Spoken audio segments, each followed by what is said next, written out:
Les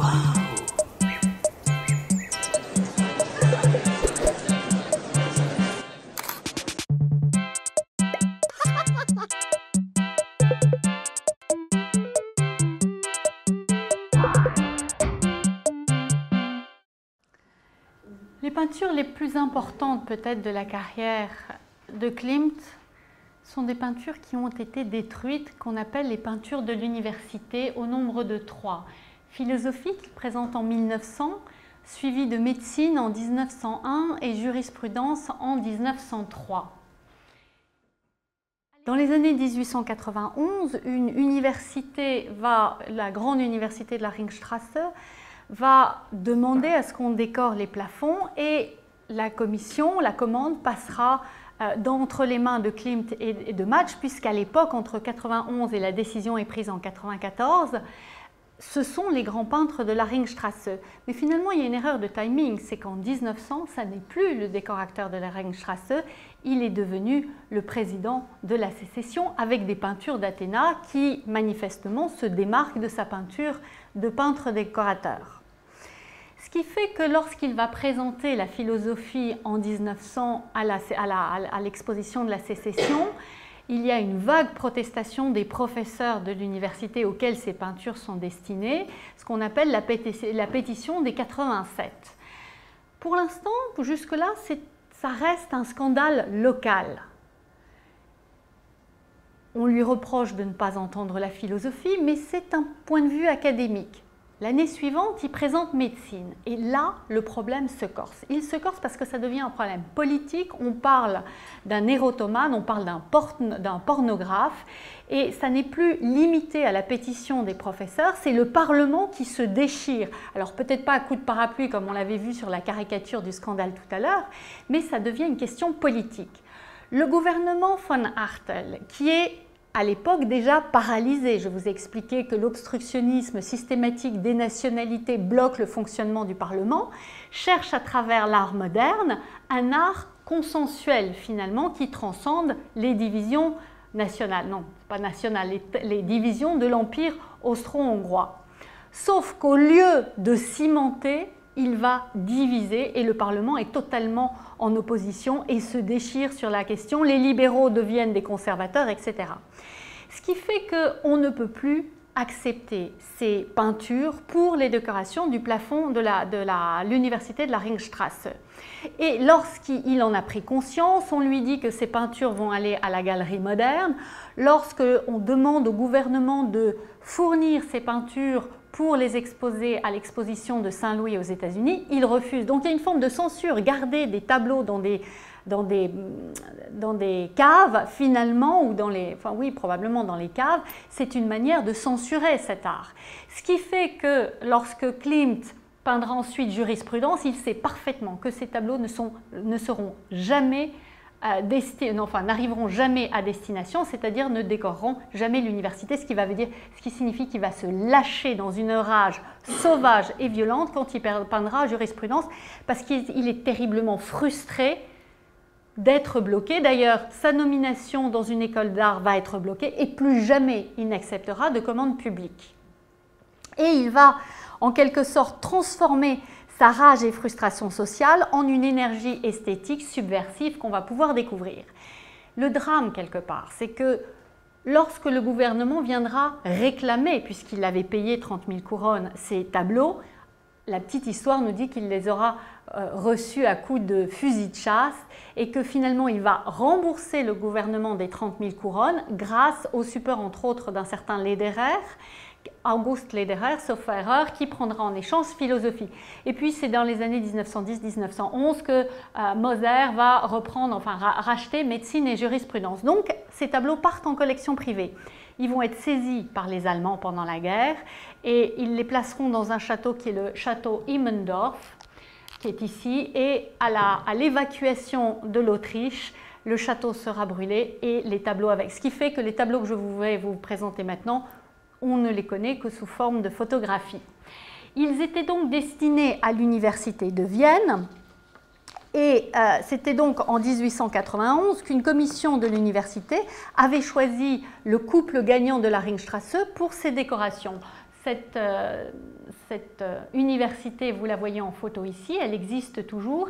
Et on avait donc commissionné Klimt comme le médaillé de l'empereur qui avait donc fait ce type de tableau, l'auditoire de l'ancien Burgtheater.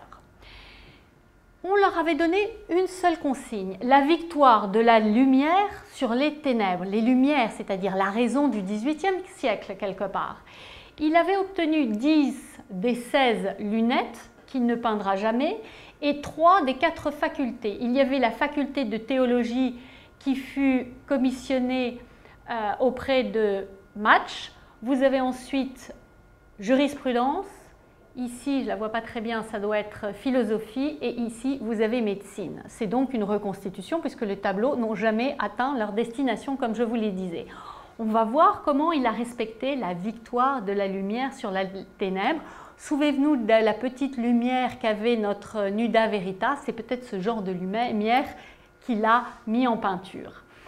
Quelque part, quand on passe une commande à un homme comme Klimt au cours des années 1890, donc encore une fois le décorateur de la Ringstrasse, on peut imaginer qu'il était capable de faire un mixte entre Raphaël, l'école de Platon, avec les visages, enfin le personnage de Platon d'une part et d'Aristote de l'autre, et puis le mélanger avec cette extraordinaire capacité qu'il avait de faire un portrait collectif. Peut-être que les professeurs de l'université, on les imagine avec la petite barbiche, le costume 3 pièces, auraient été heureux de poser dans une équivalent de la peinture de Raphaël, mais peint avec ces visages très reconnaissables de Klimt. Sauf qu'ils n'ont pas eu tout à fait ça. Ce qu'ils ont eu à la place, c'est ce type de nébuleuse. Voici la première étude pour philosophie qu'a présentée Klimt à l'université. Après des premiers désaccords, on finit par lui donner carte blanche. Parce que finalement, voir un personnage, une femme, certes, se prendre la tête, c'est le cas de le dire, et un autre personnage derrière qui est le Sphinx, n'était pas inconnu aux Viennois, puisque dans la même capitale viennoise, vous aviez cette peinture, le cycle de la vie de Hans Canon. On reste dans la logique de la ville, ce qu'on appelle un Theatrum Mundi. C'était finalement resté dans une certaine tradition, sauf que ce qu'il a fait, ce n'était pas du tout ça. Voici sa philosophie. On sait qu'elle était dans des tons marins, amphibiens, bleus et verts. Vous voyez dans la partie inférieure un visage de femme, comme si elle était placée en dessous de la scène, comme un souffleur. À droite apparaît dans une nébuleuse une sphinge, encore une fois, et à gauche une nuée, une grappe humaine, inconsciente de l'autre, ils ont tous les yeux fermés et souffrants. Une succession, un cycle insensé de la vie à la mort avec vaguement, enfin vaguement non, une étreinte amoureuse ici au centre. Quel est le sens de la vie? Quel est le sens de cette peinture? Alors, il s'agit de philosophie. Il est possible qu'il ait fait référence aux philosophes tant admirés par ses congénères et probablement pas par les professeurs de l'université de Vienne qui sont Schopenhauer et Nietzsche à nouveau. Donc on lui avait demandé de représenter la lumière, la victoire de la lumière sur les ténèbres, sauf que il y a un rejet de la rationalité et chez Nietzsche pour qui la rationalité était niée et vaine, ou c'était une simple illusion, on parle du Vorstellung dans le monde comme représentation de Schopenhauer. Dans un texte de Schopenhauer, vous avez de Pararga, vous avez les lignes suivantes. Nous vivons constamment dans l'attente du mieux.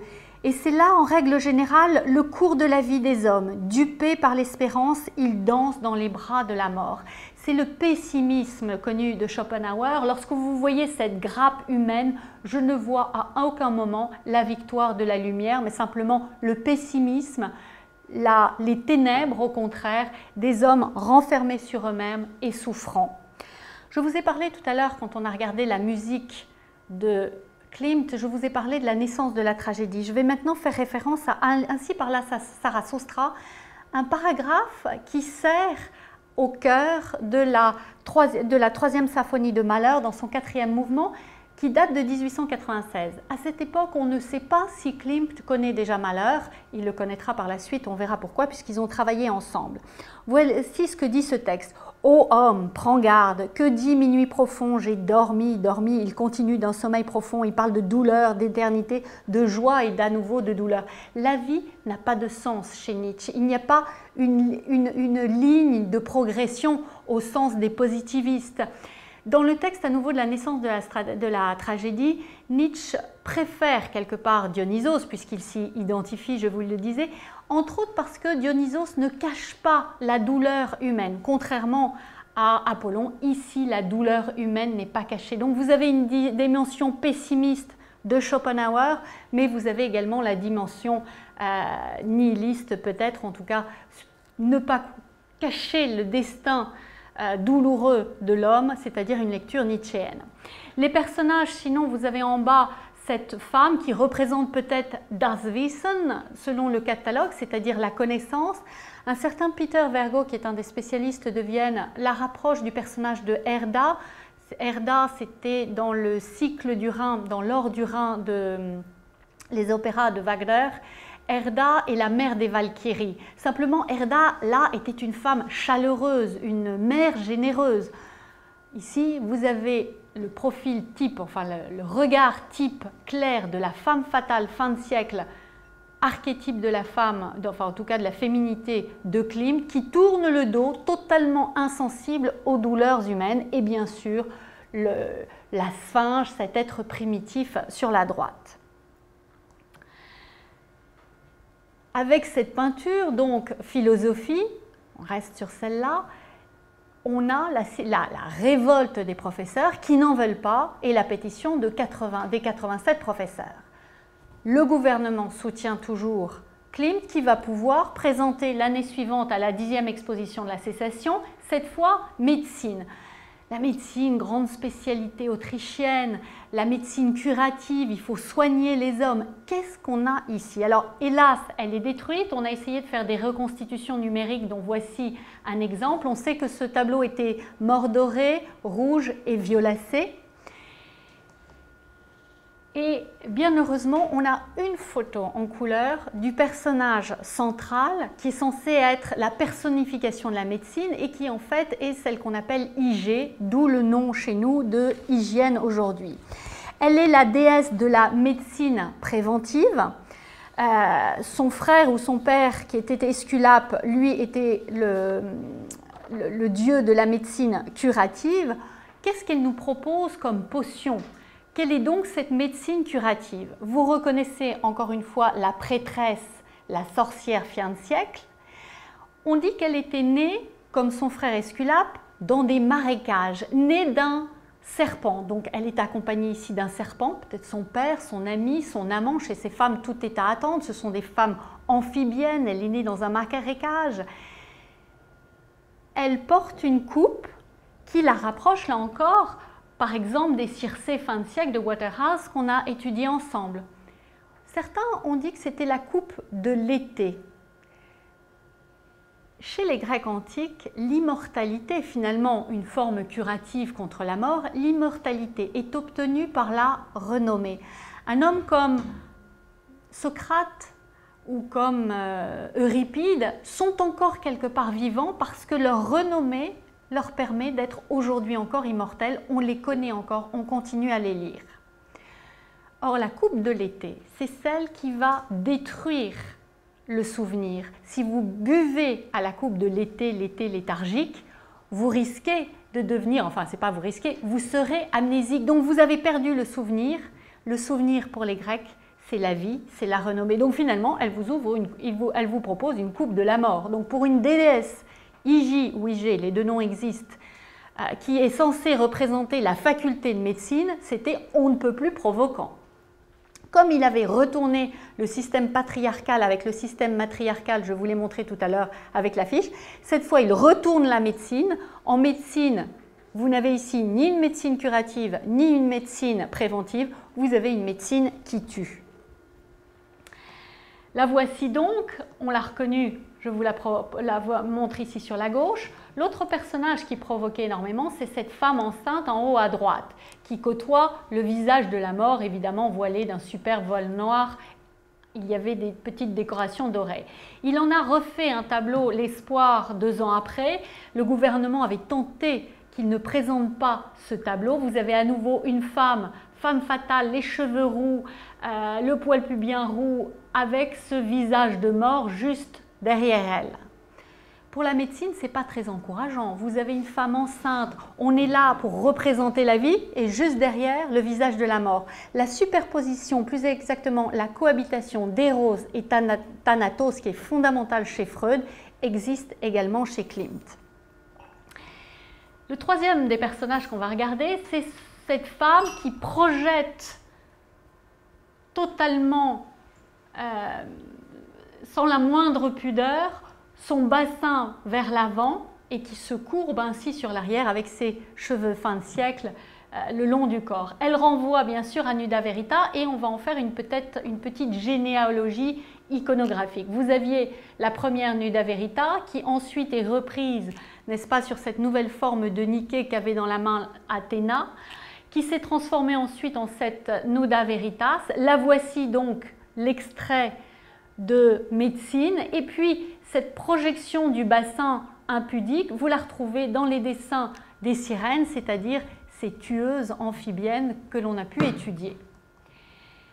La médecine donc, selon Klimt, en tout cas ce tableau ne respecte pas les normes de la médecine enseignée à la faculté de médecine de Vienne. Et a priori, il était assez d'accord quelque part avec Nietzsche. Nietzsche, dans Le crépuscule des idoles, dans un fragment intitulé « Morale à l'usage des médecins », écrit « Pas d'ordonnance, mais chaque jour une nouvelle dose de dégoût pour leurs patients ». Apparemment, ils étaient plutôt d'accord. Sauf qu'une pas d'ordonnance et une nouvelle dose de dégoût pour les patients, quand c'est destiné à illustrer les plafonds de la faculté de médecine, c'est gênant. Toute cette génération, à l'époque, se considérait comme épuisée, nerveuse, dégénérée. On parle de nervosité en allemand.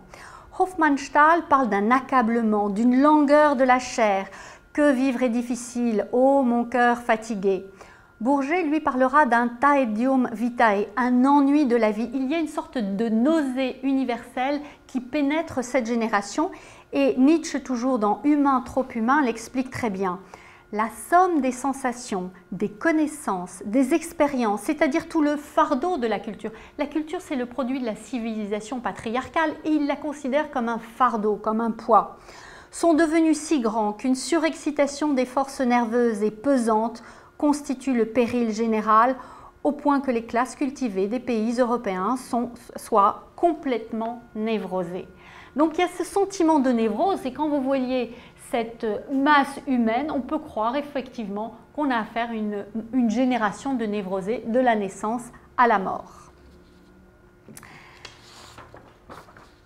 Il sait que ces tableaux ne seront jamais acceptés, je dirais il avait pris des risques, et il va se lancer dans une série de tableaux plus provoquants que jamais. Il exprime sa colère avec Poisson doré, surnommé à ma critique. Manifestement, il n'a plus peur de provoquer. Et puis, il va se lancer dans la dernière des facultés, qui est donc la jurisprudence, qui est la plus grande spécialité autrichienne. Dans un premier temps, cette jurisprudence, son projet, il avait été présenté et vous voyez ici une jurisprudence idéalisée avec cette touche impressionniste d'une certaine époque de Klimt qui se bat contre un monstre tellurien, une sorte de poulpe qui apparaît à peine. Donc les enfers semblent à peine pénétrer cet espace de jurisprudence qui est un espace céleste, un espace idéalisé. La victoire de la lumière sur les ténèbres, cette fois, est respectée. Sauf que c'est juste un projet. On lui a reproché un manque de clarté. On lui a demandé d'avoir des tonalités travaillées avec plus de calme. Et on lui a reproché trop de vide.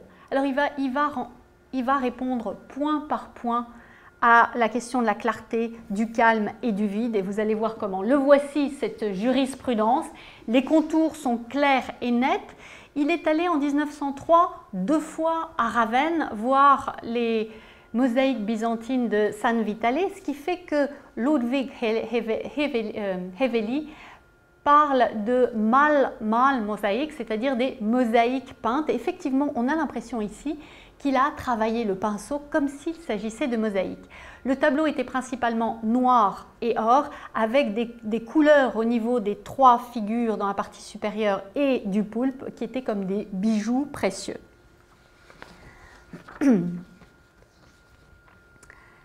Regardons donc ce tableau de plus près. La partie supérieure, vous avez 3 personnifications de jurisprudence, de la loi et de la justice qui se trouvent ici, qui là encore sont les prêtresses, fin de siècle, femme fatale, etc.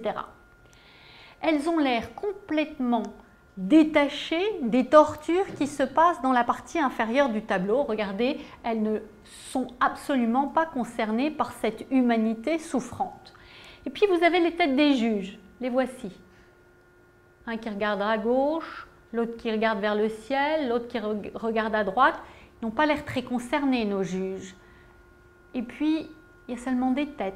Qui dit tête coupée, dit décapité, qui dit décapité, dit castration. Le pouvoir de l'homme a été castré. Nous sommes ici à un retour du matriarcat où les femmes sont détentrices du pouvoir de jugement. Or, les femmes détentrices du pouvoir de jugement ont un nom. Elles s'appellent les Eurynies, qu'on appelait, enfin le terme les Eurynies, comme Échille les décrit, renvoyait à ce qu'on appelle des divinités persécutrices. Eh bien, ces divinités persécutrices, vous les avez dans la partie inférieure. On les disait coiffées de serpents. En voilà une, en voilà 2, en voilà 3 d'Eurynies, qui sont là encore, plutôt voluptueuse et pas du tout concernée par la torture infligée à cet homme rendu avec ce pinceau presque photographique à nouveau de Klimt. Elles ne sont pas concernées par cette torture, pourtant ce sont les divinités persécutrices, on les appelle également les furies. Elles sont directement reprises de l'iconographie des femmes fatales et des femmes tueuses. Regardez ici, vous avez la sainte, l'épouse et la femme mortifère avec ce collier de cadavres autour de la poitrine, directement reprise donc de Jan Touroup, ce tableau ayant été exposé à la 6e exposition de la Sécession. Je reviens donc à nos 3 Eurynies. L'histoire nous dit, selon Achille, que dans l'histoire antique, les femmes avaient le pouvoir à travers le matriarcat. Mais c'était un pouvoir non civilisateur, c'était un pouvoir sauvage, c'était un pouvoir injuste, de tortionnaire. Et Athéna va les décider à abandonner ce pouvoir de justice aux hommes, d'où la création de l'aéropage, et de devenir ce qu'on appelle les Euménides, c'est-à-dire les bienveillantes gardiennes de la cité. Donc, dans l'histoire antique, on était passé du matriarcat à un patriarcat civilisé avec l'aéropage. Et bien, dans ce tableau, destiné normalement, jurisprudence, à la faculté de Vienne, il a réinversé, il a réinstauré le pouvoir primitif de la jurisprudence du matriarcat antique. La rage était violente. Freud a connu la même rage dans ces années-là. Il a passé 17 ans à attendre sa nomination comme professeur de médecine.